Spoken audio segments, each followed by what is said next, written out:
জমকালো আয়োজনে পর্দা উঠল বিশ্বকাপের কানাডা পর্বের উদ্বোধনী অনুষ্ঠানে নোরা ভেগে ড্রিমের সঙ্গে মঞ্চ মাতালেন বাংলাদেশি আমেরিকান সঞ্জয়। টরন্টো জুড়ে উন্মাদনা। সব শ্রেণীর মানুষকেই বাজেটের আওতায় আনার চেষ্টা করেছে সরকার। ভঙ্গুর অর্থনীতি পুনর্গঠনের লক্ষ্য, থাকবে না কোনো রাজনৈতিক হস্তক্ষেপ। সংবাদ সম্মেলনে অর্থমন্ত্রী। লাইসেন্স বাতিল করায় আদ্দিন ছাড়ছেন রোগীরা, নতুন করে ভর্তি বন্ধ। সংকটাপন্ন রোগীকে সরাতে জটিলতা, সিদ্ধান্তের বিরুদ্ধে আপিল করবে হাসপাতাল কর্তৃপক্ষ। এবং বিদ্যুৎ খাতে আওয়ামী লীগের বিভিন্ন চুক্তি যাচাই করছে সরকার। রাতারাতি সিদ্ধান্ত নেওয়া সম্ভব নয় জানালেন মন্ত্রী। নভেম্বরেই রূপপুরে উৎপাদন শুরু।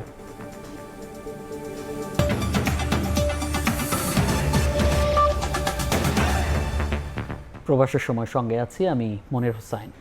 বাংলাদেশি আমেরিকান সঙ্গীত শিল্পী সঞ্জয়ের পারফরমেন্সে কানাডায় পর্দা উঠল বিশ্বকাপের। সঙ্গে ছিলেন বলিউড সেন্সেশন নোরা ফাতেহি, ফিলিস্তিনের এলাইন্না ও ফরাসি তারকা ভেগে ড্রিম। নিজেদের ইতিহাস, ঐতিহ্য আর শিল্পকে ফুটিয়ে তুলতে কানাডিয়ান আদিবাসীরা উপস্থাপন করে মনোমুগ্ধকর আয়োজন। বিশ্বকাপের ৯৬ বছরের ইতিহাসে এমন কিছু এর আগে কখনোই ঘটেনি। এক, কানাডায় বিশ্বকাপের উদ্বোধনী। দ্বিতীয়ত, উদ্বোধনীতে কোনো বাংলাদেশি প্রতিনিধি। সে দুটো রেকর্ডই ভাঙল কানাডার টরন্টো স্টেডিয়ামে। বাংলাদেশি বংশোদ্ভূত সঞ্জয় মঞ্চ মাতান ভারতের নোরা ফাতেহি আর ফ্রান্সের ভেজ ড্রিমের সাথে। মিউজিক আর ড্রামের তালে অন্যরকম এক পরিস্থিতি তৈরি হয় বিশ্বকাপের উদ্বোধনীতে। মেক্সিকোর মতো কানাডাতেও গুরুত্ব পায় আদিবাসী সংস্কৃতি। উইলিয়াম প্রিন্স শুরুটা করেন, এরপর নোরা ফাতেহি আর তারপরেই মঞ্চে ওঠেন সঞ্জয়। তাদের আউটফিটে প্রাধান্য পায় কানাডার পতাকার রং। মূলত দেশটার বহু সাংস্কৃতিক পরিচয়কে তুলে ধরতেই এমন আয়োজন। ছিল মুস, পোলার বিয়ার আর তিমির বিশাল মাস্কট। সেখানেই শেষ নয়, প্যালেস্টিনিয়ান বংশোদ্ভূত চিলিয়ান আর্টিস্ট এলিয়ানাও করেছেন পারফর্ম। নিজেদের গানে তুলে ধরেন সম্প্রীতির ডাক। যুদ্ধ, হানাহানি ভুলে ফুটবল যে বিশ্বকে এক সুতোয় গাঁথে, সেটাই মনে করিয়ে দেয়া হয় এমন আয়োজনের মাধ্যমে।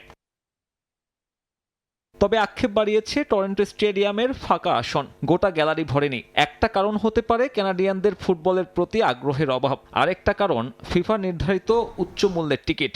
যদিও উদ্বোধনী আয়োজনের পরে ম্যাচ শুরু হতেই দর্শকে ভরে যায় গোটা গ্যালারি। সাব্বির মিথুন, সময় সংবাদ। বিশ্বকাপ ফুটবলের আয়োজন নিয়ে জানাতে কানাডা টরন্টোতে আছেন সহকর্মী রাশেদ লিমন এবং যুক্তরাষ্ট্রের নিউ জার্সিতে আছেন সহকর্মী এস এম ইকবাল ও হাসানুজ্জামান সাকি। সরাসরি শুরুতেই যাচ্ছি রাশেদের কাছে।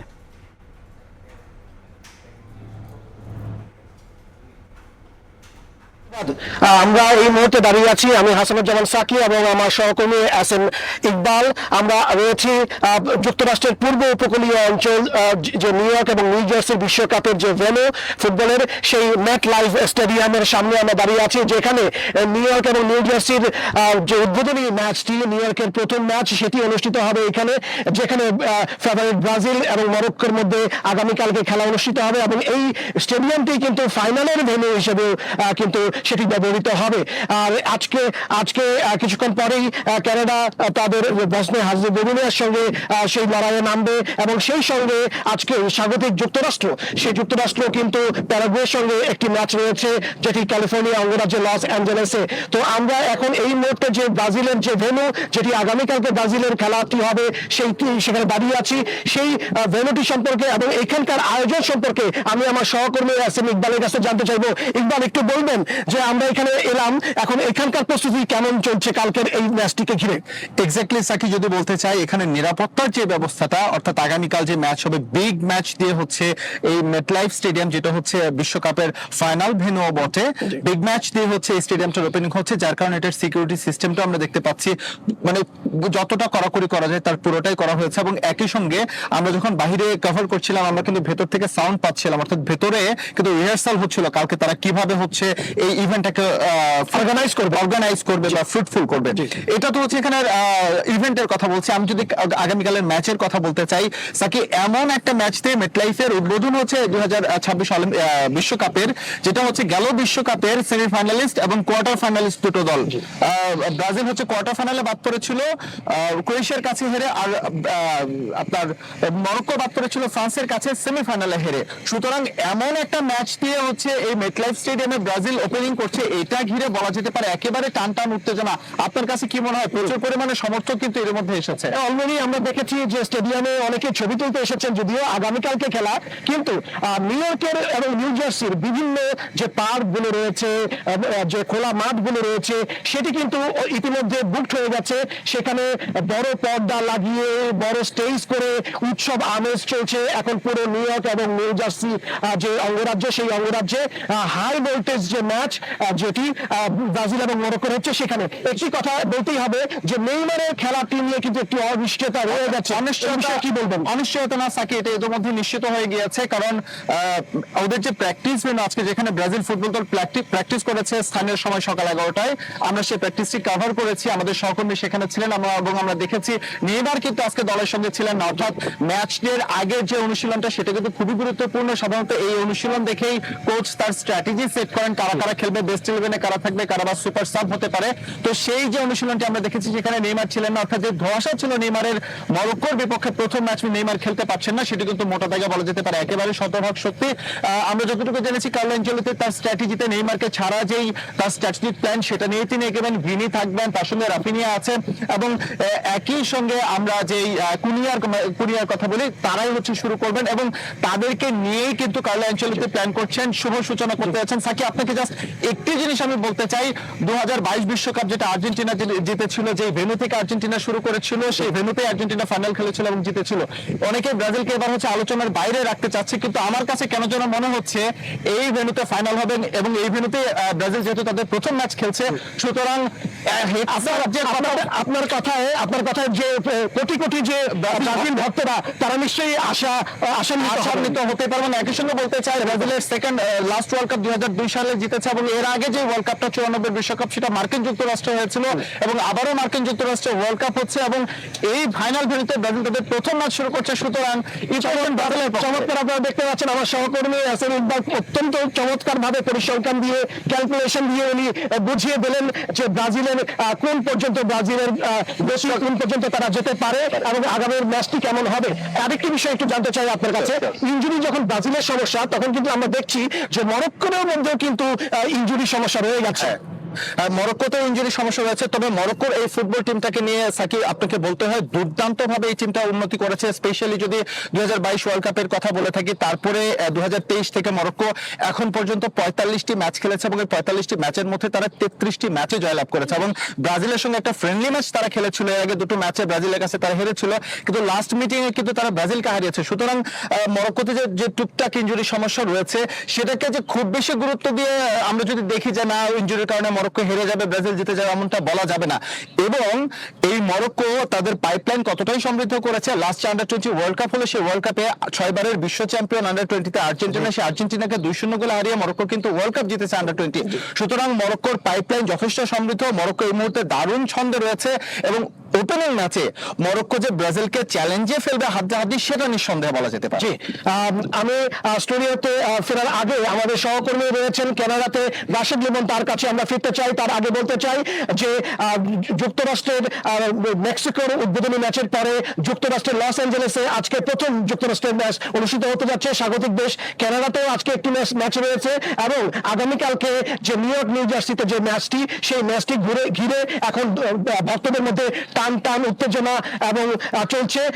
আমরা এই মুহূর্তে আমরা এখন কানাডায় যাওয়ার কথা ছিল, আমরা এখন কানাডায় যাচ্ছি না, আমরা এখন ফিরে যাচ্ছি স্টুডিওতে। The other side, there's your dangerous and match. এবং একটা খুব ইন্টারেস্টিং প্রেস কনফারেন্স হতে যাচ্ছে, বিকজ আমরা যদি বলি যে আসলে ব্রাজিল কিন্তু নেইমারকে ছাড়া খেলছে, এটা মোটামুটি অনেকটা আগেই নিশ্চিত হয়ে গেছে। তবে ব্রাজিল দলটা কেমন হবে সেটা নিয়ে কিন্তু বেশ জল্পনা কল্পনা রয়েছে। আমরা জানি ইনজুরির কারণে কিন্তু ব্রাজিল এবং মরক্কো দুই দলেরই কিন্তু বেশ কয়েকজন খেলোয়াড় বিশ্বকাপের আগে ছিটকে গেছেন। সো দুই দলকে আসলে কিছু চেঞ্জেস আনতে হয়েছে এবং সেই চেঞ্জেসগুলো নিয়ে কিন্তু তারা মাঠে নামবে। তবে একটু বলতে চাই যে এখানকার আবহ, আমরা দেখেছি প্রেস সেন্টারে প্রায় কয়েকশো সাংবাদিক কিন্তু এই মুহূর্তে রয়েছেন। ব্রাজিলের আছেন, মরক্কো রয়েছেন, আমি নিজে রয়েছি বাংলাদেশ থেকে। একই সঙ্গে কিন্তু স্থানীয় যুক্তরাষ্ট্রের সাংবাদিক রয়েছে, অন্যান্য দেশ থেকেও কিন্তু বলিভিয়া বা অন্য দেশেরও কিন্তু সাংবাদিকরা রয়েছেন আমরা দেখেছি। তবে সাংবাদিকরা কিন্তু আমরা দেখেছি ব্রাজিলের সাংবাদিকের সংখ্যাটা একটু বেশি রয়েছে। তারা কিন্তু ব্রাজিল দলটাকে নিয়ে এবারও আমরা দেখেছিলাম শুরুতে যে খুব একটা প্রত্যাশা ছিল না, তবে এই মুহূর্তে কিন্তু ব্রাজিল দলটাকে নিয়ে প্রত্যাশাটা অনেক বেশি বেড়েছে বা অনেক বড় হয়েছে। তার কারণ হচ্ছে কার্লো আনচেলত্তি, তিনি রিয়াল মাদ্রিদ ছেড়ে ব্রাজিল দলের দায়িত্ব নেওয়ার পর থেকে কিন্তু ব্রাজিল দলটার যে ট্রান্সফরমেশন বা চেঞ্জ যেটা হয়েছে সেটা কিন্তু আমরা দেখেছি। এবং ব্রাজিল দল কিন্তু আমরা দেখেছি ভালো ফুটবল খেলেই কিন্তু এই ওয়ার্ল্ড কাপে এসেছে। একটা যদি আমরা বলি একটা ভালো একটা বিল্ড আপ কিন্তু তাদের হয়েছে। ব্রাজিল কমাসে আগেও আমরা দেখেছিলাম হারছিল প্রীতি ম্যাচে, ছোট দলের কাছে কিন্তু তাদের হারের অভিজ্ঞতা হয়েছিল। সেই জায়গা থেকে কিন্তু ব্রাজিল দলের যে একটা আলাদা নামের যে একটা ভার রয়েছে, সেটা কিন্তু তাদের সেই নামের ভারটা কিন্তু আমরা দেখেছি ফিরে এসেছে। এবং তাদের কাছ থেকে কিন্তু তেমন পারফরমেন্সই প্রত্যাশা করছেন ব্রাজিলের যারা এখানে সমর্থক রয়েছেন। কয়েকজনের সঙ্গে আমার কথা হয়েছিল মাঠের বাইরে। আপনারা জানেন যে যুক্তরাষ্ট্রে অনেক নিরাপত্তা ইস্যু রয়েছে, নিরাপত্তার জন্য কিন্তু সাংবাদিকদেরও কিন্তু অনেক কিছু বিধিনিষেধ মেনে চলতে হচ্ছে। একই সঙ্গে সমর্থকদেরও কিন্তু আসলে অন্য ওয়ার্ল্ড কাপগুলোতে আমরা দেখেছিলাম যে বিশ্বকাপের তাদের দলের ম্যাচের আগে ভেন্যুতে তারা আসেন, ভেন্যুর আশেপাশে ঘোরাফেরা করেন বা ছবি তুলতে দেখা গিয়েছে। বাট এবার কিন্তু একটু ব্যতিক্রম, যেহেতু একটু কড়াকড়ি রয়েছে নিরাপত্তা, সমর্থকদের কিন্তু সংখ্যা আমরা খুব একটা দেখিনি। তবে যাদেরকে দেখেছিলাম মাঠের বাইরে, তারা কিন্তু ব্রাজিল দল নিয়ে অনেক তাদের উচ্চাসার কথা জানিয়েছেন। Brazil for the very first time আপনার ওয়ার্ল্ড কাপে, এবারের ওয়ার্ল্ড কাপে মাঠে নামতে যাচ্ছে। তারা এই নিউ জার্সিতে কিন্তু তাদের বেস ক্যাম্প করেছে, কিছুদিন আগে তারা এসেছিল এবং বেস ক্যাম্পে কিন্তু তারা এক জায়গাতে রয়েছে, এক জায়গাতে তারা অনুশীলন করেছে। তাদের দলটা কিন্তু বেশ ভালো একটা চাঙা ভাব রয়েছে, যেহেতু এই দলটা বেশ অনেকদিন ধরে একইভাবে রয়েছে। এবং একটা প্রবাবল একাদশ কিন্তু আমরা শুনছি এখানে আসার পর থেকে যে কারা খেলতে পারেন কালকের একাদশে। আমরা জানি যে কোচ কার্লো আনচেলত্তি কিন্তু সবসময় 4-2-3-1 একটা ফরমেশন, এই ফরমেশন কিন্তু খেলতে পছন্দ করেন দল খেলাতে। আগামীকালকেও কিন্তু তিনি সেই একই ফরমেশনে দল নামাবেন এবং প্রত্যাশা করা যাচ্ছে যে নাম্বার 9 বা ফলস 10 বা ফলস 9-এর জায়গায় কিন্তু ম্যাথিয়াস কুনিয়া খেলতে পারেন বলে আমরা জানতে পেরেছি। তো আমার কাছে নিউ জার্সি স্টেডিয়াম থেকে এই ছিল সবশেষ খবর। বিশ্বকাপের খবর জানতে আমরা সরাসরি ছিলাম যুক্তরাষ্ট্রের নিউ জার্সি থেকে এবং যান্ত্রিক গোলযোগের কারণে কানাডায় যাওয়া সম্ভব হয়নি। এখনও ব্রাজিলের অনুশীলনে যোগ দেননি নেইমার জুনিয়র। 14 জুন মরক্কোর বিপক্ষে ম্যাচের আগে নিজেদের আরও একবার চালিয়ে নিয়েছে সেলেসাও শিবির। পুরো দলকে একসঙ্গে পেয়েছেন কার্লো আনচেলত্তি, কিন্তু দেখা নেই নেইমারের। ব্রাজিলিয়ান গণমাধ্যমগুলোর দাবি, বিশ্বকাপ মিশনের শুরুতে হলুদ জার্সিতে মাঠে নামার কোনো সম্ভাবনা নেই পোস্টার বয়ের। শঙ্কা আছে দ্বিতীয় ম্যাচ নিয়েও। ব্রাজিল সমর্থকদের হৃদয়ে আবারও সেই চেনা কম্পন, আবারও সেই অতি পরিচিত শঙ্কা। বড় কোনো টুর্নামেন্ট শুরুর আগেই নেইমার জুনিয়রের ইনজুরি যেন 5 বারের বিশ্ব চ্যাম্পিয়নদের এক অলিখিত নিয়তি। মরক্কোর বিপক্ষে গ্রুপ পর্বের হাই ভোল্টেজ ম্যাচ দিয়ে ব্রাজিলের মিশন শুরু হতে আর মাত্র কয়েকটা মুহূর্ত বাকি। ঠিক তখনই নিউ জার্সির ওয়াশিম কর্নার থেকে ভেসে এলো কষ্টের খবর, আর তাতেই নতুন করে মেঘ জমেছে সেলেসাও শিবিরে। নিউ জার্সির 80 একরের বিশাল আর সবুজে ঘেরা আরডব্লিউজে Barnabas health Red Bulls performance সেন্টারে যখন কড়া রোদে ঘাম ঝরাচ্ছিলেন বাকি 25 জন ফুটবলার, তখন সেখানে ছিলেন না দলের সবচেয়ে বড় বিজ্ঞাপন। বৃহস্পতিবার সকালে কোচ কার্লো আনচেলত্তির অধীনে হওয়া রুদ্ধদ্বার অনুশীলনেও দেখা মেলেনি নেইমারের। কাফ স্ট্রেইনের পুরানো সেই চোট আবারও নতুন করে জেঁকে বসেছে তার পায়ে। মেটলাইফ স্টেডিয়ামে মরক্কোর বিপক্ষে উদ্বোধনী ম্যাচে এই ফরওয়ার্ডের মাঠে নামা এখন কেবলই এক অলীক কল্পনা।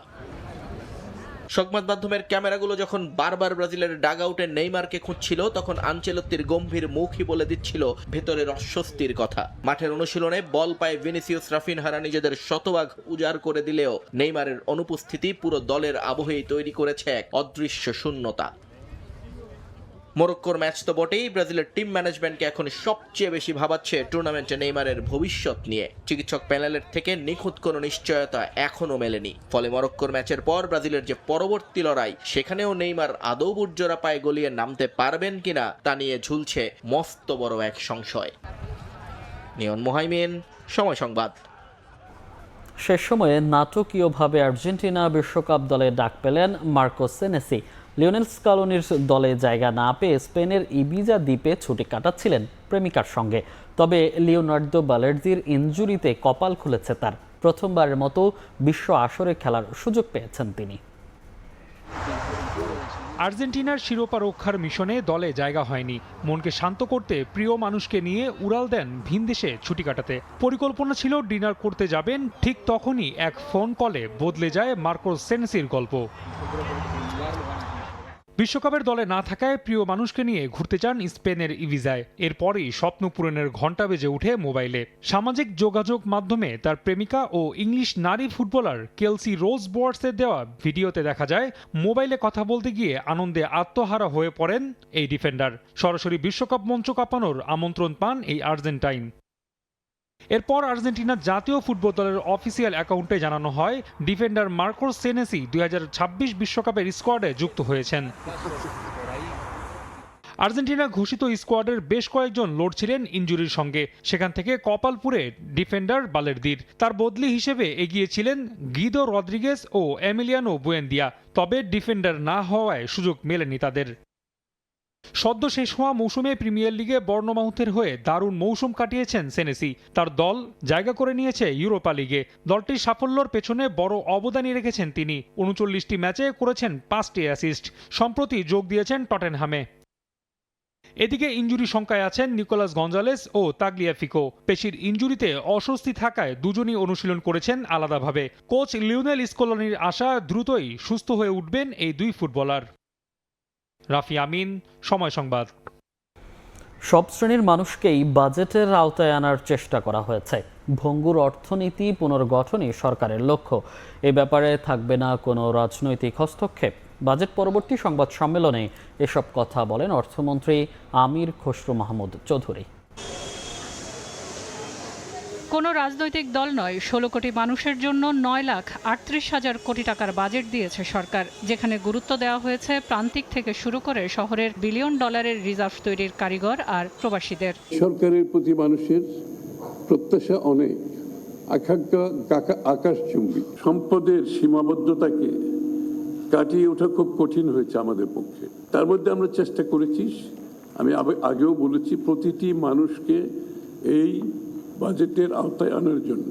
শুক্রবার বিকেলে ওসমানী স্মৃতি মিলনায়তনে বাজেট পরবর্তী সংবাদ সম্মেলনে মুখোমুখি বাজেটের পেছনে থাকা কর্তা ব্যক্তিরা জানান 17 বছরের ব্যাগেজ নিয়ে আর সম্পদের সীমাবদ্ধতা নিয়ে আকাশ ছোঁয়া প্রত্যাশার এই বাজেট সবার। কোনো বাজেটে এত বড় সোশ্যাল ইনভেস্টমেন্ট হয় নাই। এটা একমাত্র উদ্দেশ্য, এই লোকগুলো জীবনযাত্রার মান নেমে গেছে, এদেরকে অ্যাড্রেস করার জন্য এই প্রোগ্রামগুলো করেছে। এট দ্য সেম টাইম এদেরকে আমরা প্রস্তুত করছি আগামী দিনে যাতে তারা একটা ভালো চাকরি করতে পারে, ভালো কর্মসংস্থান হয়, দেশে হোক বিদেশে হোক, সেই জায়গাটা কিন্তু আমরা বিনিয়োগ করছি বড়ভাবে। বাজেটে সামাজিক সুরক্ষা খাতকে সবচেয়ে বেশি প্রাধান্য দেওয়া হয়েছে জানিয়ে অর্থমন্ত্রী বলেন, ব্যাংক খাতে লুটপাটের প্রভাব পড়েছে মূল্যস্ফীতিতে। পে স্কেল বাস্তবায়ন হলে দুর্নীতি কমার বিষয়েও আশাবাদী তিনি। মূল্য নিয়ন্ত্রণ, বাজার নিয়ন্ত্রণ, পুলিশ দিয়ে, র্যাব দিয়ে, সরকারি লোকজন দিয়ে মূল্য কোনোদিন নিয়ন্ত্রণ হয় না। এটা আরেকটা ভুল ধারণা। আপনাকে মূল্য নিয়ন্ত্রণ করতে হবে আপনার পলিসির মাধ্যমে এবং আপনার ম্যানেজমেন্টের মাধ্যমে। সুতরাং আমাদের পলিসিগুলো যদি আমরা ঠিকমতো বাস্তবায়ন করতে পারি, আমি মনে করি আমাদের ইনফ্লেশন কন্ট্রোল করা খুব কঠিন হবে মনে করি না। ব্যাংক খাতের 3 ভাগের 1 ভাগই লুটপাট অবস্থায় পেয়েছে সরকার, যা মূল্যস্ফীতিতে প্রভাব ফেলছে উল্লেখ করে অর্থমন্ত্রী বলেন, আর্থিক খাতে কোনো রাজনৈতিক হস্তক্ষেপ থাকবে না। বাজেটটা কোনো দলের জন্য করি নাই, এই জায়গাটাই তো আমরা ভুল করতেছি। আমরা কোনো বাজেট কোনো দলের জন্য করি না, করার কোনো ইচ্ছাও নেই। আমরা ফিনান্সিয়াল সেক্টরে একটা সিদ্ধান্ত নিয়েছি, কোনো ফিনান্সিয়াল সেক্টরে কোনো দলীয় লোক আমরা মনোনয়ন করব না, এটা পরিষ্কার করে আমি বলতে চাই, করব না আমরা। তো সুতরাং বাজেট হচ্ছে সকলের জন্য। পাচার করা সম্পদ ফেরাতে পাচারকারীদের পিছু ছাড়বে না সরকার, জানান গভর্নর। আর রাজস্ব ঘাটতি থাকলেও এবার কালো টাকা সাদা করার কোনো সুযোগ থাকছে না বলে জানান এনবিআর চেয়ারম্যান। কালো টাকা সাদা করার কোনো প্রভিশন রাখা হয়নি। আমাদের প্রতিজ্ঞা হচ্ছে যে যারা টাকা চুরি করে নিয়ে গেছে তাদেরকে আমরা শান্তিতে থাকতে দিব না। আমরা বিভিন্ন দেশে টাকা ফ্রিজ হচ্ছে, অনেক জায়গায় আমরা একটা না অনেক মাল্টিল্যাটারাল এজেন্সির সাথে আমাদের এগ্রিমেন্ট করছি। বন্ধ কারখানা চালু করা ও বিপুল জনশক্তিকে কর্মসংস্থানে ফেরানোর উদ্যোগে অন্যতম চ্যালেঞ্জ জ্বালানি। সেখানে বারবারই জ্বালানি খাতের দুর্দশা আর অসহায়ত্ব উঠে আসে সংবাদ সম্মেলনে। সেলিয়া সুলতানা, সময় সংবাদ, ঢাকা।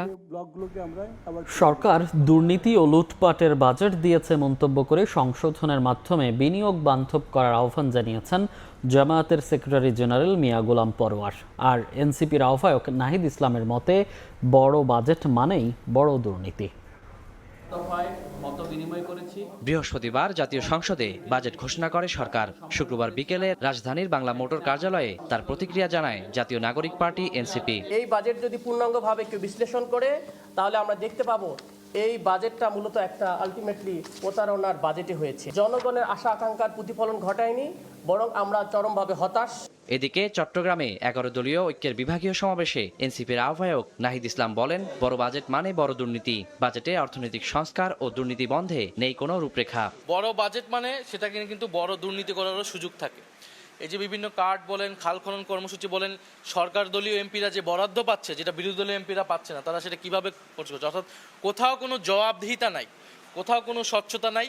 এবং অর্থমন্ত্রীর পুরো বক্তব্যে আপনারা কিন্তু পাবেন না যে কিভাবে যে ঋণ খেলাপিদের টাকা তারা ফেরত নিবে, পাবেন না যে লুটেরা যারা গোষ্ঠী ছিল আওয়ামী আমলের সেই টাকা কিভাবে তারা আদায় করবে, তাদের বিচার কিভাবে নিশ্চিত করবে। এর আগে রাজধানীর মগবাজারে দলটির কেন্দ্রীয় কার্যালয়ে সংবাদ সম্মেলন করে জামায়াত। এ সময় দলটির সেক্রেটারি জেনারেল মিয়া গোলাম পরোয়ার বলেন, দুর্নীতি ও লুটপাটের বাজেট দিয়েছে সরকার। এটা জনগণের, জনস্বার্থের, সমাজের প্রান্তিক মানুষের, উৎপাদনমুখী দেশের, স্বল্পোন্নত দেশ থেকে উন্নত দেশে উত্তরণের যে প্রক্রিয়া, এর পথে চূড়ান্ত বাধা হয়ে যাবে এই বাজেটটা। এডিপির নামে দুর্নীতি ও লুটপাটের সুযোগ তৈরি করে দেওয়ার তীব্র প্রতিবাদ জানাচ্ছি আমরা। ব্যাংকিং সেক্টরের অনিয়মের মধ্যেই এই বাজেট বাস্তবায়ন হলে দেশের অর্থনীতি ভেঙে পড়বে বলেও মনে করেন জামায়াতের সেক্রেটারি জেনারেল। দুর্নীতি ও ওয়ালিউল সাকিব, সময় সংবাদ, ঢাকা।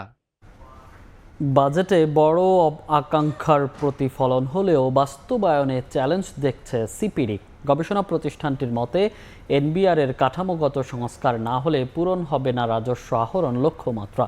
তবে বাস্তবায়নের ধারাবাহিক দুর্বলতা কাটিয়ে উঠতে পারলে বড় অঙ্কের বাজেট বাস্তবায়ন সম্ভব। খাদ্য ও জ্বালানি সরবরাহ নিশ্চিত করতে না পারলে মূল্যস্ফীতি কমবে না বলেও পর্যবেক্ষণ তুলে ধরে সিপিডি। নতুন অর্থবছরের জন্য প্রস্তাবিত বাজেট বিশ্লেষণ নিয়ে গবেষণা প্রতিষ্ঠান সেন্টার ফর পলিসি ডায়ালগ সিপিডির সংবাদ সম্মেলন। তারা বিভিন্ন শুল্ক হার জানানো হয়, সক্ষমতার অভাব দূর করতে পারলে বড় আকারের বাজেট বাস্তবায়ন অসম্ভব নয়। তবে রাজস্ব আদায়ের লক্ষ্য পূরণে প্রয়োজন এনবিআরের কাঠামোগত সংস্কার। ডিরেগুলেশনের যেটা তারা করেছেন একটা প্রচেষ্টা, এটা একটা ব্যতিক্রমী এবং এটা একটা ডিপার্চার, খুবই ইম্পর্টেন্ট বাংলাদেশের অর্থনীতির জন্য। এটা সুদূর প্রসারী একটা ভূমিকা রাখবে। লক্ষ্যমাত্রাগুলির মধ্যে আমরা দেখতে পাচ্ছি যে বড় আকাঙ্ক্ষার প্রতিফলন হয়েছে। তো সেই প্রতিফলন, সেটা আকাঙ্ক্ষাটা ভালো, কিন্তু আসলে বাস্তবতার সাথে সেটা মেলানো দরকার। বর্তমানে যে সক্ষমতা আছে এনবিআরের, প্রশাসনিক দক্ষতা, অটোমেশনের দক্ষতা, এগুলি যে আছে সেইটার প্রেক্ষিতে এবং সংস্কার যদি আরও বেগবানভাবে শুরু না করা হয়, তাহলে সেই প্রেক্ষিতে এটা আহরণ করা 54% প্রবৃদ্ধি করা কষ্টকর হবে। বিএনপির নির্বাচনী প্রতিশ্রুতির প্রতিফলন ঘটেছে শিক্ষা ও স্বাস্থ্য খাতের বরাদ্দে। যদিও কৃষিতে বরাদ্দ কমে যাওয়াকে উদ্বেগজনক হিসেবে দেখছে সিপিডি। বিদেশি অর্থায়ন ব্যবহারেও সতর্ক না থাকলে ঋণের বোঝা আরও বাড়বে, সতর্ক করে সিপিডি। স্বাস্থ্য এবং শিক্ষা, তারা এই দুটো খাত টপ 5-এর মধ্যে রয়েছে। একটা জিনিস উল্লেখযোগ্য যে এখানে কৃষি খাতে এডিপির অ্যালোকেশন এটা কমেছে 4.7% থেকে এখন আগামী অর্থ বছরে 3.6% হবে। এটা আমাদের জন্য একটা উদ্বেগজনক বিষয়। খাদ্য ও জ্বালানি সরবরাহ না বাড়ালে যেমন কাজে আসবে না মূল্যস্ফীতি বাগে আনার উদ্যোগ, তেমন উপকারভোগী বাছাইয়ে স্বচ্ছতা নিশ্চিত করতে না পারলে সুফল মিলবে না ফ্যামিলি কার্ডের মতো সামাজিক উদ্যোগও। আগামী অর্থ বছরে 7.5% করা হয়েছে। সেটা অর্জন করতে হলে আসলে অনেক ধরনের পদক্ষেপ নিতে হবে। সেখানে খাদ্যের সরবরাহ বাড়াতে হবে, জ্বালানির সরবরাহ বাড়াতে হবে অ্যাফোর্ডেবল প্রাইসে। সামাজিক সুরক্ষা এবং অন্যান্য ফ্যামিলি কার্ড ইত্যাদি, কৃষি কার্ড, এগুলো দিয়ে তারা অন্তর্ভুক্তিমূলক যে একটা সম্পদ এবং আয়ের যে পুনর্বন্টন সেটা করার চেষ্টা করেছেন। সিপিডির পর্যবেক্ষণ, দেশীয় শিল্পের জন্য রেয়াত ও আমদানি পর্যায়ে কর সুবিধা দেওয়া হয়েছে। উৎপাদন বাড়িয়ে কর্মসংস্থান তৈরির উদ্যোগের প্রতিফলনও রয়েছে 2026-27 অর্থ বছরের বাজেটে। এমএস আরিফিন, সময় সংবাদ, ঢাকা। প্রস্তাবিত বাজেটে দাম কমানোর ঘোষণা দিলেও পরদিনই বাজারে বেড়েছে নিত্যপণ্যের দাম। ছুটির দিনে রাজধানীর বাজারে চাল ও ডালের কেজিতে বেড়েছে 2 থেকে 10 টাকা। এই অবস্থায় বাজেট সঠিকভাবে বাস্তবায়ন নিয়ে শঙ্কা জানিয়ে নজরদারির বাড়ানোর দাবি জানিয়েছেন ক্রেতারা। অন্তরাসনের রিপোর্ট। 2026-27 অর্থ বছরের প্রস্তাবিত বাজেটে চাল, ডাল, মুরগি, মশলা সহ নিত্য প্রয়োজনীয় 60টি পণ্যের দাম কমানোর প্রস্তাব করা হয়। এমন খবরে জনমনে স্বস্তি আসার কথা থাকলেও রাজধানীর কারওয়ান বাজার গিয়ে দেখা যায় উল্টো চিত্র। দাম কমার আভাসেই দানাদার খাদ্যপণ্যের দাম বাড়িয়ে দিয়েছেন ব্যবসায়ীরা। একদিনেই কেজিতে 5 থেকে 10 টাকা পর্যন্ত বেড়েছে মুগ, মসুর ডাল সহ ছোলার দাম। আর খোলা চিনির দাম বেড়েছে কেজিতে 5 টাকা। বাজেট ঘোষণার পরদিন বাজারে এসে দামের এমন ঊর্ধ্বগতিতে তাই ক্ষুব্ধ ক্রেতারা। বাজেট সঠিকভাবে বাস্তবায়ন না হওয়ার শঙ্কাও তাদের। বাজেটে কমতে পারে কিন্তু দোকানদাররা তো কমায় না। সাধারণ মানুষের এখন মরা ছাড়া কোনো উপায় নেই। বাজেটের নাম শুনলে পারে যে বাজেটে কমলো না বাড়লো ওইটা কোনো দেখার বিষয় না। মানুষ 20 টাকা বাড়াইতে পারবেন, কমার সময় কেন 5 টাকা আসবে? কেন ওটা আগের দামে আশা করা যায় না? মুগ ডালটা 100 টাকা থেকে 120 টাকা, এখন সোলাপুর ছিল 90 টাকা, এখন 100 টাকা। চিনি 105 থেকে এখন 110। আসলে প্রত্যেকদিন একটা না একটা পণ্যের দাম বাড়তেছে। চালের বাজারও চড়া। সপ্তাহ ব্যবধানে কেজিতে 1 থেকে 2 টাকা দাম বেড়েছে বেশিরভাগ চালের। 50 কেজির বস্তা বিক্রি হচ্ছে 50 থেকে 100 টাকা বেশিতে। আর পোলাও চালের দাম বেড়েছে কেজিতে 20 টাকা। সপ্তাহের তুলনায় এই সপ্তাহে পোলাও চালটা সবচেয়ে বেশি দাম বাড়ছে। আর এইভাবে প্রতিটা চালে মিনিকেটও পার কেজিতে 1 টাকা 2 টাকা বাড়ছে। মেলারা প্রতি সপ্তাহে চালের দাম বাড়া যেভাবে বাড়তেছে আমাদের চলা মুশকিল হয়ে যাচ্ছে আর কি। বিক্রেতারা বলছেন এলসি না হয় বাড়ছে দাম। বাজেটে দাম কমানোর আশ্বাস মিললেও তা কার্যকর হতে সময় লাগবে বলে জানান তারা। আমরা যখন মাল বিক্রি করে আবার নতুন করে কিনতে যাব তখন যে আমরা বুঝবো যে আসলে এখানে কতটুকু প্রভাব পড়ছে। বাজারে অ্যাভেলেবেল সবাই কমে পাবে, তখন বোঝা যাবে যে আসলে এটা কি বাজেটে যেভাবে বলা হয়েছে ওইভাবেই কমছে না শুধু এটা মুখের বুলিয়ে রয়ে গেছে। দাম বাড়ার তালিকায় আছে মুরগিও। সপ্তাহ ব্যবধানে ব্রয়লারের দাম অপরিবর্তিত থাকলেও সোনালী মুরগির দর বেড়েছে 30 থেকে 50 টাকা। বিক্রি হচ্ছে 350 টাকায়। বাজেটের সাথে কাঁচামালের কোনো সম্পর্ক নাই। ব্রয়লার মুরগির দামটা কমছে, সোনালী মুরগির দামটা একটু বাড়ছে। তবে ঊর্ধ্বগতির বাজারে স্বস্তি দিচ্ছে সবজি। বেশিরভাগই বিক্রি হচ্ছে 50 থেকে 60 টাকা কেজি দরে। অন্তরা সেন, সময় সংবাদ, ঢাকা। শনিবার কক্সবাজার সফরে যাচ্ছেন প্রধানমন্ত্রী তারেক রহমান। দিনব্যাপী এ সফরে উন্নয়ন প্রকল্পের উদ্বোধন, ভিত্তিপ্রস্তর স্থাপন, বৃক্ষরোপণ কর্মসূচি, রাজনৈতিক জনসভা ও সুধী সমাবেশে অংশ নেবেন তিনি। সরকার প্রধানের সফর ঘিরে এলাকায় উৎসবের আমেজ। 1979 সালের ডিসেম্বরে কক্সবাজার সদর উপজেলার PM খালিতে সফর করেছিলেন শহীদ রাষ্ট্রপতি জিয়াউর রহমান। তিনি নিজ হাতে কোদাল চালিয়ে ঐতিহাসিক পাতলি খাল খননের সূচনা করেন। সে ঐতিহাসিক ধারাবাহিকতা স্মরণে 13 জুন পাতলি খাল পুনর্খনন কার্যক্রমের উদ্বোধন করবেন বিএনপির চেয়ারপারসন ও প্রধানমন্ত্রী তারেক রহমান। উদ্বোধন শেষে তিনি স্থানীয় জনসভায় বক্তব্য রাখবেন। প্রধানমন্ত্রীর সফরের সার্বিক প্রস্তুতি ও নিরাপত্তা ব্যবস্থা সরেজমিনে পর্যবেক্ষণ করেন স্বরাষ্ট্রমন্ত্রী। শান্তিপূর্ণ, সুশৃঙ্খল ও নিরাপদভাবে সফর সম্পূর্ণ লক্ষ্যে সংশ্লিষ্ট সব সংস্থা সমন্বিতভাবে কাজ করছে বলে জানান তিনি। মাননীয় প্রধানমন্ত্রী মূলত জাতীয় বৃক্ষরোপণ কর্মসূচি উদ্বোধনের জন্য গোলাজারা সাফারি পার্ক সংলগ্ন এলাকায় বৃক্ষরোপণের মধ্য দিয়ে সারা দেশে 25 কোটি বৃক্ষরোপণের উদ্বোধন করবেন। চকরিয়া বাস টার্মিনালে রাজনৈতিক জনসভায় বক্তব্য রাখবেন সরকার প্রধান। এরপর কক্সবাজার মেরিন ড্রাইভ ও সমুদ্র সৈকত পরিদর্শন করবেন। সন্ধ্যায় তিনি কক্সবাজারের সুধীজনদের সঙ্গে মতবিনিময় সভায় অংশ নেবেন। প্রধানমন্ত্রীর সফর ঘিরে স্থানীয়দের মাঝে বিরাজ করছে ব্যাপক উৎসাহ উদ্দীপনা। স্থানীয়দের প্রত্যাশা, প্রধানমন্ত্রীর এই সফরের মাধ্যমে উন্নয়নের ধারায় আসবে নতুন গতি। সুজাউদ্দিন রুবেল, সময় সংবাদ, কক্সবাজার। উত্তরাঞ্চল পরিদর্শনে শিগগিরই চীনা প্রতিনিধি দল দেশে আসবে বলে জানিয়েছেন স্থানীয় সরকার মন্ত্রী মির্জা ফখরুল ইসলাম আলমগীর।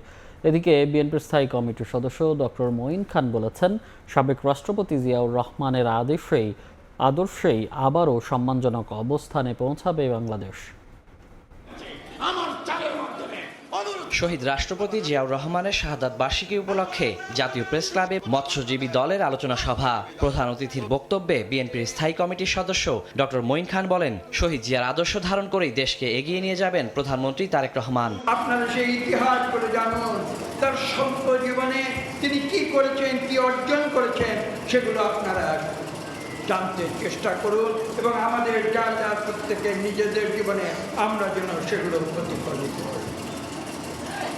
বাংলাদেশকে যেন আজকে আমরা জনাব তারেক রহমানের নেতৃত্বে পুনরায় সেই বিশ্বের বুকে সম্মানজনক উচ্চতায় নিয়ে যেতে পারি।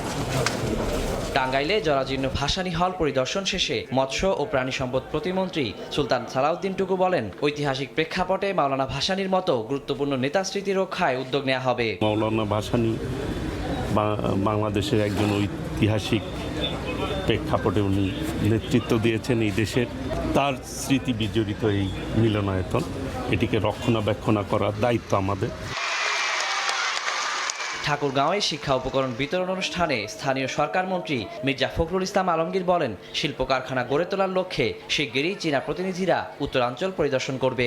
বাংলাদেশ চীন মৈত্রী এটা আরো দীর্ঘজীবী হোক। এখানে চীনা প্রতিনিধিদের পাঠাবেন যারা এই অঞ্চলে শিল্প কারখানা তৈরি করার উদ্যোগ গ্রহণ করবে আমাদের ব্যবসায়ীদের সঙ্গে। শিক্ষকদের ভালোভাবে দায়িত্ব পালন করে নতুন প্রজন্মকে গড়ে তোলার আহ্বানও জানান স্থানীয় সরকার মন্ত্রী। তারা বড় হয়ে দেশের জন্য কাজ করতে পারে। ওয়ালিউল সাকিব, সময় সংবাদ, ঢাকা।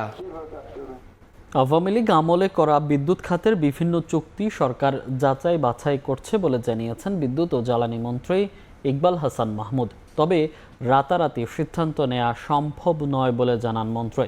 সকালে রাজধানীর আফতাবনগরে পাওয়ার গ্রিড বাংলাদেশের প্রধান কার্যালয় পরিদর্শন করে মন্ত্রী বলেন, নভেম্বর থেকে রূপপুর পারমাণবিক বিদ্যুৎ কেন্দ্রের প্রথম ইউনিটের বিদ্যুৎ জাতীয় গ্রিডে সরবরাহ সম্ভব।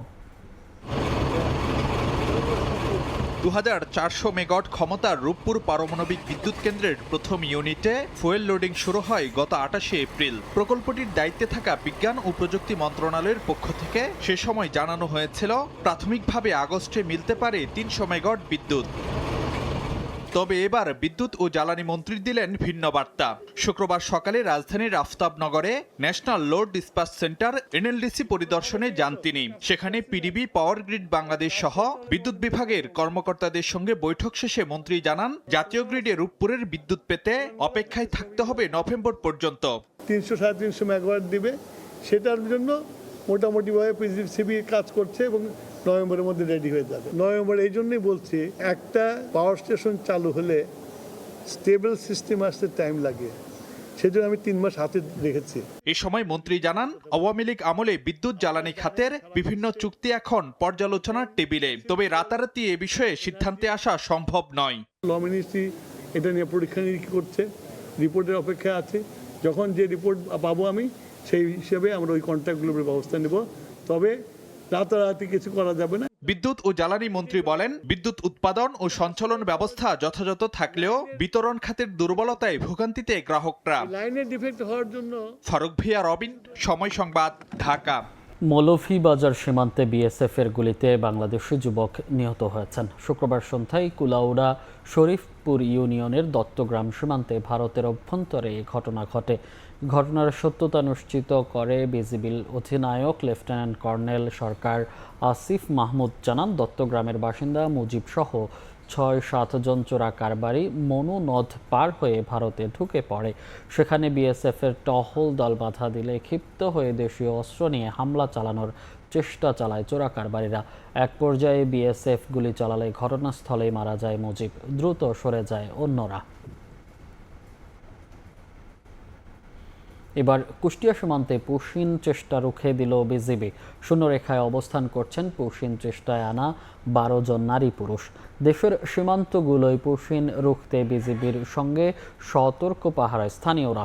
এদিকে পুশিন ইস্যুতে আলোচনার মাধ্যমে সমাধানের আশা প্রকাশ করেন বাংলাদেশে নবনিযুক্ত ভারতীয় হাই কমিশনার দীনেশ ত্রিবেদী। কোনো অবস্থাতেই গ্রহণযোগ্য হবে না। দফায় দফায় বিভিন্ন সীমান্ত দিয়ে পুশিনের চেষ্টায় বিএসএফ, তবে প্রতিবারই বিজিবির কঠোর অবস্থানের কাছে পরাস্ত হচ্ছে তারা। পাশাপাশি দেশীয় অস্ত্র হাতে রুখে দিতে অতন্ত্র প্রহরীর পাশে জাগ্রত গ্রামবাসীও। বিজিবি জানায় শুক্রবার ভোরে কুষ্টিয়ার প্রাকপুর সীমান্ত দিয়ে 13 জনকে অবৈধভাবে বাংলাদেশে ঠেলে পাঠানোর চেষ্টা করে বিএসএফ। কঠোরভাবে তা প্রতিহত করে বিজিবি ও স্থানীয়রা। পুশিন চেষ্টা করা ব্যক্তিদের মধ্যে 5 জন পুরুষ, 4 জন নারী এবং 4 শিশু বর্তমানে শূন্যরেখায় অবস্থান করছেন। বাকি একজন ভারতে পালিয়ে গেছেন। নদীর এপারে পার করতে যায়, তখন আমরা বিজিবি যাই অ্যাটাক করে যে নদীর এপারে আসা যাবে না, তখন ওরা আবার ব্যাক হয়ে ইন্ডিয়ার 150 গজ ভিতরেই রাখে। দেশের স্বার্থে আমরা বিজিবির সাথে প্রায় 15 দিন 24 ঘন্টা আমরা এখানে ডিউটি দিয়ে বা টহল করি। দায়িত্ব নিয়ে বাংলাদেশে পৌঁছে বেনাপোল সীমান্তে পুশিন ইস্যুতে প্রশ্নের মুখোমুখি হন বাংলাদেশের নবনিযুক্ত ভারতীয় হাই কমিশনার দীনেশ ত্রিবেদী। এই সময় আলোচনার মাধ্যমে সমাধানের আশা প্রকাশ করেন তিনি। একই আকাশ, একই বাতাস, একই যন্ত্রণা, তাহলে আমরা মিলে মিশে ভিসার সব বললে আমার সব মাথায় আসে। এর জন্য আমার যা দায়িত্ব আছে আমি নিশ্চয়ই পালন করব। দেশের 23 জেলার সীমান্তে পুশিন ঠেকাতে নিরাপত্তা ও টহল জোরদার করেছে বিজিবি। ফাহরিয়া ফারজানা, সময় সংবাদ। লাইসেন্স বাতিলের পর মগবাজারের আদ্দিন হাসপাতাল ছেড়ে যাচ্ছেন রোগীরা। এরই মধ্যে হাসপাতাল ছেড়েছেন 1.5 শতাধিক রোগী। এছাড়া অর্ধ শতাধিক রোগী আইসিইউ, এনআইসিইউ, এইচডিইউ ও সিসিইউ এর মতো বিভিন্ন ক্রিটিক্যাল ইউনিটে চিকিৎসা নিচ্ছেন। রোগীদের স্থানান্তরে সব ধরনের সহযোগিতার কথা জানিয়েছে হাসপাতাল কর্তৃপক্ষ। লাইসেন্স বাতিলের বিরুদ্ধে আপিল করা হবে বলেও জানান আদ্দিনের পরিচালক। দায়িত্ব অবহেলার কারণে 6 শিশুর মৃত্যুর ঘটনায় বৃহস্পতিবার আদ্দিন হাসপাতালের লাইসেন্স বাতিল করে স্বাস্থ্য অধিদপ্তর। চিকিৎসাধীন রোগীদের অন্য হাসপাতালে সরিয়ে নিতে 24 ঘন্টা সময় বেঁধে দেওয়া হয়। হাসপাতাল সূত্রে জানা যায়, এরই মধ্যে হাসপাতাল ছেড়েছেন 1.5 শতাধিক রোগী। চিকিৎসাধীন রয়েছেন প্রায় 250 জন।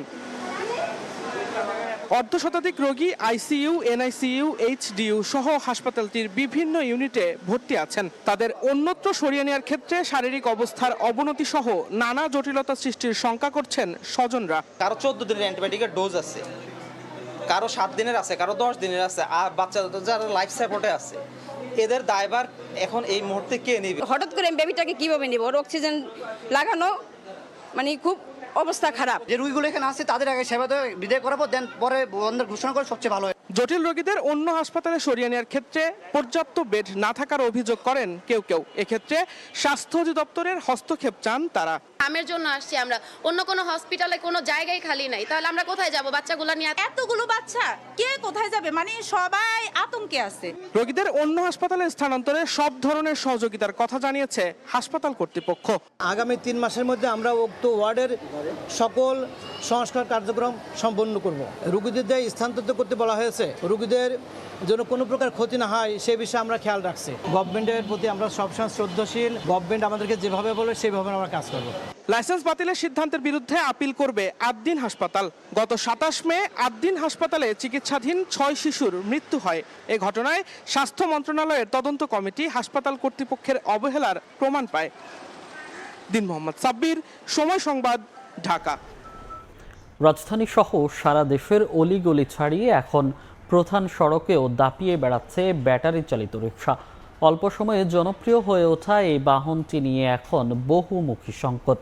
একদিকে যানজট ও নিরাপত্তার ঝুঁকি, অন্যদিকে প্রায় 1.5 কোটি মানুষের জীবন জীবিকা। শিফাত আল শাহরিয়ারের ছবিতে বিস্তারিত রাইদুল ইসলাম শুভর রিপোর্টে। যানজটে প্রতিদিন রাজধানীতে নষ্ট হচ্ছে প্রায় 82 লাখ কর্মঘণ্টা। অর্থনীতির হিসেবে বছরে যা প্রায় 50,000 কোটি টাকায় দাঁড়ায়। যানজটে বিশাল এই অর্থনৈতিক ক্ষতির অন্যতম কারণ ব্যাটারি চালিত অটোরিকশা। বিআরটিএর হিসেবে দেশের রাস্তাগুলোতে চলছে প্রায় 60 লাখ অটোরিকশা, যার 10 থেকে 12 লাখই দখল করে আছে রাজধানীর রাস্তাগুলো। যানজটের পাশাপাশি এই ব্যাটারি চালিত অটোরিকশা তৈরি করছে বিদ্যুৎ ব্যবস্থাপনায় বাড়তি চাপ। হিসেব বলছে প্রতিদিন 750 থেকে 800 মেগাওয়াট বিদ্যুতের প্রয়োজন হয় এই বাহনের শক্তি যোগাতে। এখানেই শেষ নয়। নিয়ন্ত্রণহীন এই অটোরিকশার যান্ত্রিক সক্ষমতা আর সড়কে নিরাপত্তা নিয়েও রয়েছে প্রশ্ন। এতে তো আমার ব্রেক নেই, অ্যাক্সিডেন্টের হারটা অনেক বেড়ে যায়। আগে ছিল গল্লিতে গল্লিতে, এখন মেইন রোডে। সংশ্লিষ্টরা বলছেন গেল অন্তর্বর্তী সরকারের 1.5 বছর নিয়ন্ত্রণহীন হয়ে পড়ে অটোরিকশার চলাচল। তার সাথে আছে আওয়ামী লীগের 15 বছরে রাজনৈতিক প্রভাব খাটিয়ে অটোরিকশা আর চার্জিং পয়েন্টের অবৈধ বাণিজ্য। এমন অব্যবস্থাপনায় ব্যাটারি চালিত অটোরিকশা নিয়ন্ত্রণের কথা ভাবছে বর্তমান সরকার। একটা চূড়ান্ত সিদ্ধান্ত হওয়ার পরেই আমরা এই ব্যাটারি চালিত রিকশার ব্যাপারে আমরা সিদ্ধান্ত নিতে পারবো। সিটির বাইরে রিকশা ঢাকা শহরে চলাচল করতে পারে। ঢাকা শহরের যারা আছে তারাই ঢাকা শহরে চলাচল করবে এবং আমরা তাদের লাইসেন্সটা আমরা সেইভাবেই নির্ধারণ করব। সবকিছু মিলিয়ে যেমন সরকারের নতুন পরিকল্পনা, ঠিক নিরীক্ষণ এবং নতুন রুট পারমিট কতটা বাস্তবায়িত হবে সেটি এখন দেখার প্রশ্ন। অটোরিকশা কেন্দ্রিক প্রত্যক্ষ বা পরোক্ষভাবে সম্পৃক্ত প্রায় 1.5 কোটি মানুষের জীবিকা। সংশ্লিষ্টরা বলছেন সরকারের মূল চ্যালেঞ্জ এই বিশাল জনসংখ্যার পুনর্বাসন। সরকার যদি কোনো সিদ্ধান্ত নেয় যে অটোরিকশা নিয়ন্ত্রণ করার জন্য, তাহলে সেক্ষেত্রে সরকার নিতে পারেন তার এক্সিকিউটিভ আদেশে। ব্যাটারি রিকশা নিয়ন্ত্রণের ক্ষেত্রে আমি মনে করি অনেক ক্ষেত্রে সরকারের সঠিক পলিসির একটা অভাব রয়েছে। তো ওয়ার্কশপগুলো যেখানে তৈরি হচ্ছে সেগুলোকে আজকে থেকে বন্ধ করে ফেলতে হবে। অবৈধ সংযোগ বিচ্ছিন্ন করা, রাজপথে শৃঙ্খলা ফেরানো আর 1.5 কোটি মানুষের অন্ন যোগান, এই 3 ভারসাম্য বজায় রেখে সরকার কতটা সফল হয় এখন সেটাই দেখার বিষয়। রায়দুল ইসলাম শুভ, সময় সংবাদ, ঢাকা। রোববারই জেনেভায় স্বাক্ষরিত হতে যাচ্ছে যুক্তরাষ্ট্র ও ইরানের মধ্যে সমঝোতা স্মারক। বার্তা সংস্থা রয়টার্সের প্রতিবেদনে এমন তথ্য উঠে এসেছে। এরই মধ্যে চুক্তি নিয়ে ইরানের প্রকাশিত বক্তব্যের সঙ্গে লিখিতভাবে সম্মত হওয়া শর্তগুলোর মিল নেই বলে দাবি করেছেন মার্কিন প্রেসিডেন্ট ডোনাল্ড ট্রাম্প। এদিকে সম্ভাব্য সমঝোতা স্মারকে হরমুজ প্রণালীর নিয়ন্ত্রণ ছেড়ে দেওয়ার কোনো প্রতিশ্রুতি নেই বলে পাল্টা দাবি করেছে ইরানের রাষ্ট্রীয় গণমাধ্যম। উপসাগরীয় অঞ্চলে কয়েক মাসের সংঘাতের পর অবশেষে শান্তি চুক্তির পথে এগোচ্ছে যুক্তরাষ্ট্র ও ইরান।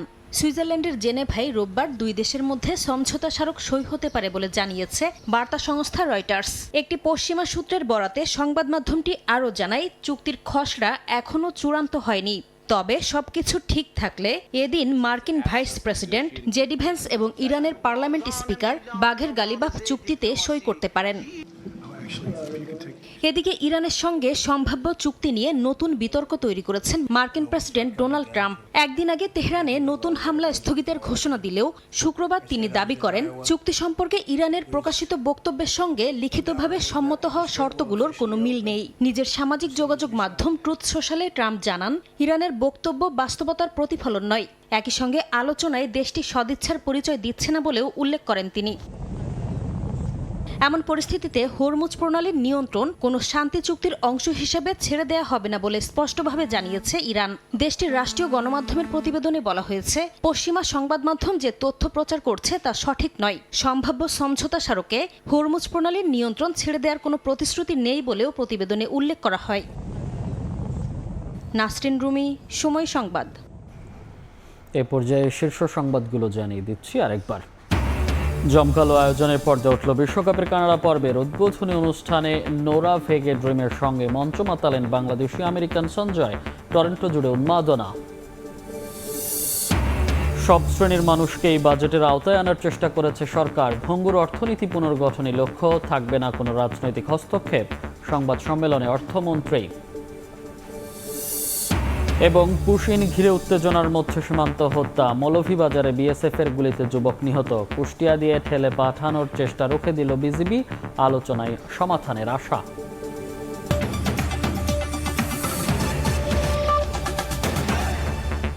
এই ছিল প্রবাসের সময়। দর্শক, বিশ্বকাপ ফুটবলের মহাযজ্ঞ সরাসরি সম্প্রচার করছে সময় টেলিভিশন। দেখতে চোখ রাখুন সময়ের পর্দায়, সঙ্গে থাকুন সময়ের।